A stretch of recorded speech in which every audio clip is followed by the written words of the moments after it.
बिस्मिल्लाहिर्रहमानिर्रहीम। सो इस lecture series का नॉर्मल लेक्चर जो है वो एम्फीबियंस पे है, तो बिस्मिल्लाह करते हैं। सो एम्फीबियंस जो है वो क्लास एम्फीबिया के मेंबर्स हैं और ये लफ्ज़ जो है वो ड्राइव हुआ है एम्फीबिया से, means living at double life, यानी कि ये या तो वाटर और लैंड के दरमियान आगे पीछे मूव करते रहते हैं, यानी ये वाटर मिल गया तो वाटर में चले गए, लैंड आ गई तो लैंड पे रहना शुरू कर दिया, या ये कि ये अपनी लाइफ का एटलीस्ट एक फेज जो है वो वाटर के अंदर गुजारते हैं। यानी कि किसी भी तरीके से अगर इनकी लाइफ जो है वो दोनों यानी कि एक्वेटिक और टेरेस्ट्रियल एनवायरनमेंट के साथ अगर एसोसिएटेड है तो उनको एम्फीबिया कहेंगे।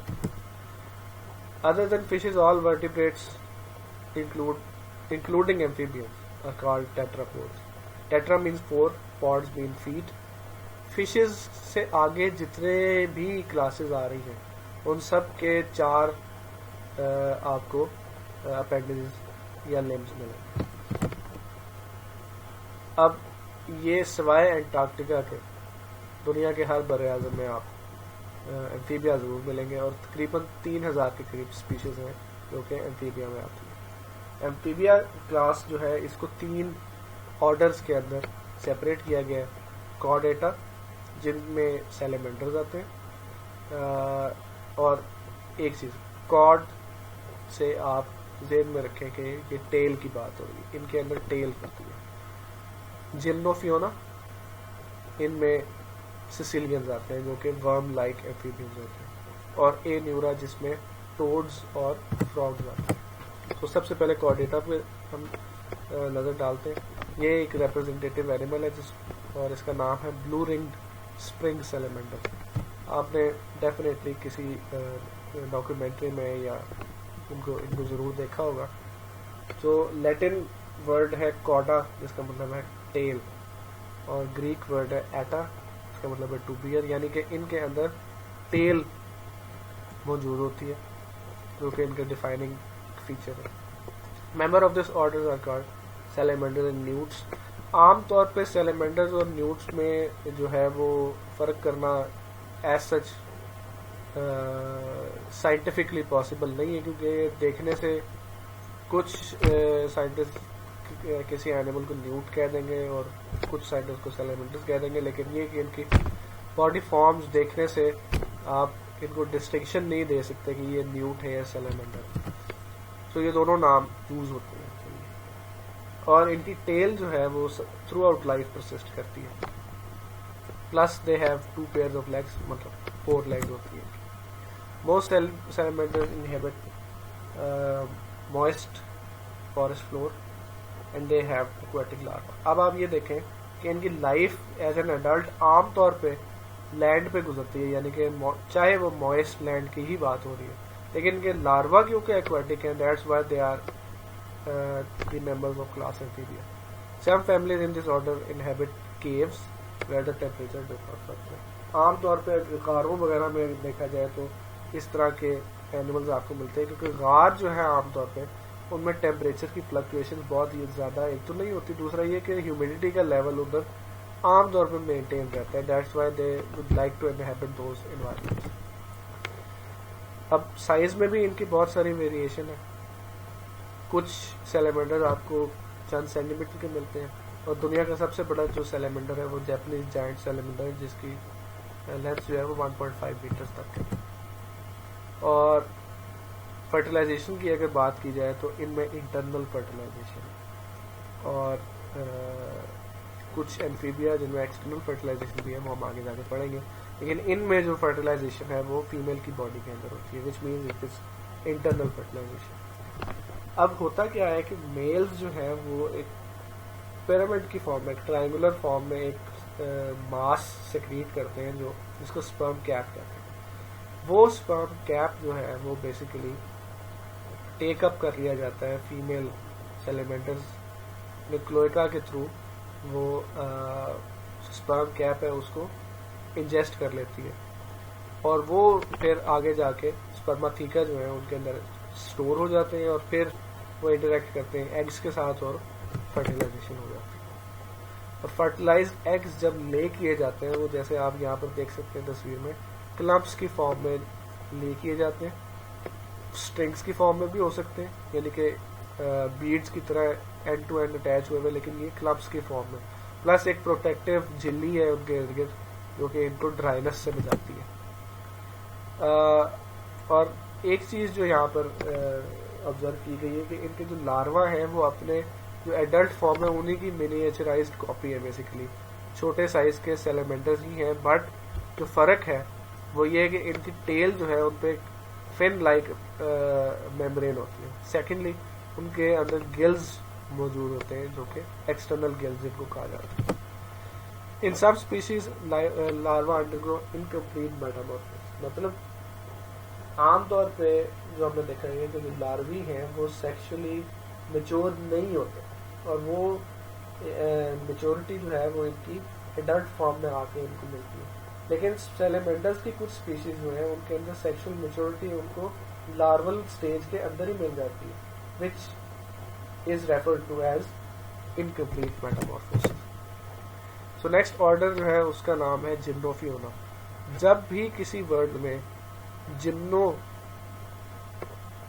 कहा जाए तो आप ये समझ लीजिए कि किसी तरह से इशारा है इनके बॉडी के नेकेड होने की तरफ। आप एज ए बॉटनी स्टूडेंट्स आपने जिम्नोस्पर्म्स पढ़े, यानी कि ऐसे प्लांट्स जिनके सीड्स के ऊपर कोई प्रोटेक्टिव कवरिंग नहीं होती, वो सीड्स नेकेड सीड्स होते हैं। सो इनकी बॉडी बिल्कुल इसी तरह लगती है जैसे इनके ऊपर कोई प्रोटेक्टिव कवरिंग होनी चाहिए थी और वो नहीं है, that's why they look naked, hence gymno. And second part of the name is derived from ophinios. हमने एकाइनोडर्म्स में एक क्लास पढ़ी है जिसमें स्नेक लाइक ये सेम लफ्ज जो है वो यूज किया गया, और आपने गेस करना है कि उस क्लास का नाम क्या है। Members of this order are caecilian. अब आप जैसे कि तस्वीर में देख सकते हैं कि ये वर्म लाइक स्ट्रक्चर्स हैं, एनिमल्स हैं, और इनमें अपेंडेजेस नहीं है, यानी कि लिम्स नहीं है, और इनमें तकरीबन 160 स्पीशीज हैं। और ये tropical regions, tropic of cancer और ट्रॉपिक ऑफ कैप्रिकॉर्न, ये दो एरियाज हैं जो अर्थ पर मेंशन है, अर्थ के मैप के ऊपर। आमतौर पे उन एरियाज को ये फेवर करते हैं। वर्म लाइक बॉडीज, जैसे मैंने पहले कहा, snake like worm like bodies है, और ये अपने से छोटे वर्म्स या इनवर्टिब्रेट्स पे आमतौर पे फीड करते हैं। अब आप जैसे कि तस्वीर में देख सकते हैं कि इनकी बॉडी बिल्कुल ऐसे लग रही है जैसे ये सेगमेंटेड है, तो लोग समझेंगे कि ये अर्थवर्म, लेकिन इनकी बेसिकली जो स्किन है वो लूज स्किन है, which is basically covering the separations of the muscles that are present below this epidermis. इसकी स्किन लूज है, लेकिन इनके जो मसल्स हैं स्किन के, उनकी सेपरेशन के ऊपर ये छोटे छोटे फोल्ड्स बन जाते हैं, विच इज वाई इनकी बॉडी जो है वो सेगमेंटेड लगती है। एक्चुअली इनके अंदर कोई सेगमेंट्स नहीं होते।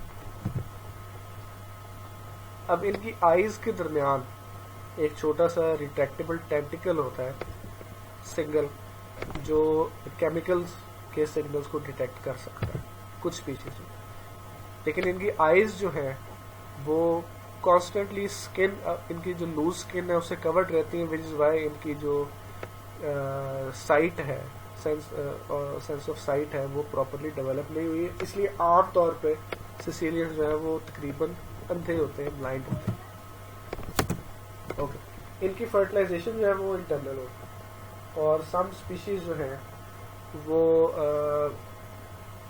उनमें जो लार्वल स्टेज है वो फीमेल की ओविडक्ट के अंदर ही गुजरती है, इंटरनल फर्टिलाइजेशन। और जो लार्वा होते हैं उनको उनके माउथ में अगर देखा जाए तो छोटे छोटे टीथ होते हैं, जिसकी मदद से ये ओविडक्ट की वॉल्स के ऊपर जो एडेबल मटेरियल होता है, जो नरिशमेंट मटेरियल होता है, उसको स्क्रैप ऑफ करते रहते हैं, खुरसते रहते हैं, जिससे इनको नरिशमेंट मिलती है।